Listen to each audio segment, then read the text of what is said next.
નમસ્કાર દર્શક મિત્રો, મિરર ઓફ ધી વર્લ્ડમાં આપ સૌનું હાર્દિક સ્વાગત છે। ચૈન્યાંગ એલર્ટ ગ્રુપ દ્વારા વર્ષિત તપના તપસ્વીઓ માટે બિયાસણાનું આયોજન કરાયું। બિયાસણા પછી ચિનાલયમાં ભક્તિ સંધ્યાનો કાર્યક્રમ યોજાયો। જૈન અગ્રણી દીપક શાહે જણાવ્યું કે જૈન ધર્મના પહેલા તીર્થકર આદિત્ય ભગવાને દીક્ષા લીધા પછી 400 દિવસ સુધી કોચરી ન મળવાના કારણે ઉપવાસ કરવા પડ્યા હતા, જેની જૈનો હજારો વર્ષોથી ભગવાનની યાદમાં વર્ષિત તપ કરે છે અને ભગવાને સળંગ 13 મહિના અને 13 દિવસનું તપ કર્યું હતું। વર્તમાન સમયમાં સળંગ ઉપવાસ કરવા મુશ્કેલ પડે એટલે ગીતાર્થ આચાર્ય ભગવંતોએ એક દિવસ નકોરડો ઉપવાસ અને એક દિવસ બયાસણું કરીને આ તપ કરવામાં આવે છે। વડોદરામાં આચાર્ય પદમસુરી, મહાધર્મસુરી, પદ્મરત્નસુરી અને પદ્મજયસુરી મહારાજે આખા વડોદરાના બધા જૈન સંઘોનો સમૂહ વર્ષિત તપનું આયોજન કરવામાં આવ્યું હતું।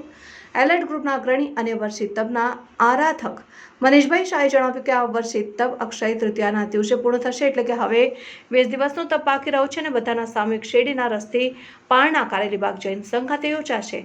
દરમિયાનમાં એલર્ટ અગ્રણી એડવોકેટ રાજેશભાઈ શાહ અને જૈન સંગીતકાર અમિત શાહે જણાવ્યું હતું કે વ્યાસણા પછી ગણેશ જૈન સંઘના દેરાસર શાંતિનાથ ભગવાનના ચિનાલયમાં ભક્તિ સ્તનનો ગાયને આરતી મંગલ દીવો કરવામાં આવ્યો હતો અને જૈન અગ્રણી દીપક શાહે તેમ જણાવ્યું।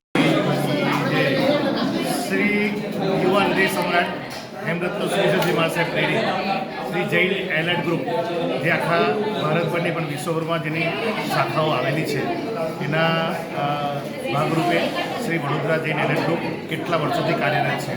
એના ભાગરૂપે જે વડોદરામાં સમસ્ત વડોદરા જૈન સંઘોમાં જે આચાર્ય ભગવત મહાપદ્મસુરીજી મહારાજ સાહેબની પ્રેરણાથી જે વર્ષિત તપની આરાધના ચાલી રહી છે, એમાં અમારા એલર્ટ મિત્રો અને અમારા પરિવારજનોએ પણ વર્ષિત તપની સુંદર મજાની આરાધના કરી છે અને એ આરાધનાના ભાગરૂપે એક દિવસ ઉપવાસ અને એક દિવસ બિયાસણું, 2 ટાઈમ જમવાનું અને બીજે દિવસે બિલકુલ નહીં જમવાનું, આ ઉપવાસની આરાધના કરી છે।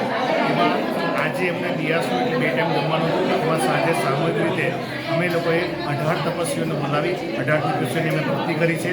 તપસ્વીઓ પણ અમને લાભ આપ્યો છે। એ તપસ્વીની પૂરેપૂરી બધા તેમજ અમારા એલર્ટ યુવાનો અને એલર્ટ ગ્રુપના ફેમિલી મેમ્બર જે લોકોએ ઉત્સાહ દાખવ્યો છે, એના માટે અમે લોકો તમામની અનુકૂળતા કરીએ છીએ અને સાથે સાથે આ જે સંઘ છે શ્રી ગણેશ સોસાયટી સંઘ, એના પણ સંઘનો અમે આભાર માનીએ છીએ અને સુંદર ભાવો સાથે બસ આ રીતે જૈન શાસન આગળ વધતું રહે, જૈન શાસનનો જય જયકાર થાય એવી અમારી અભ્યર્થના છે।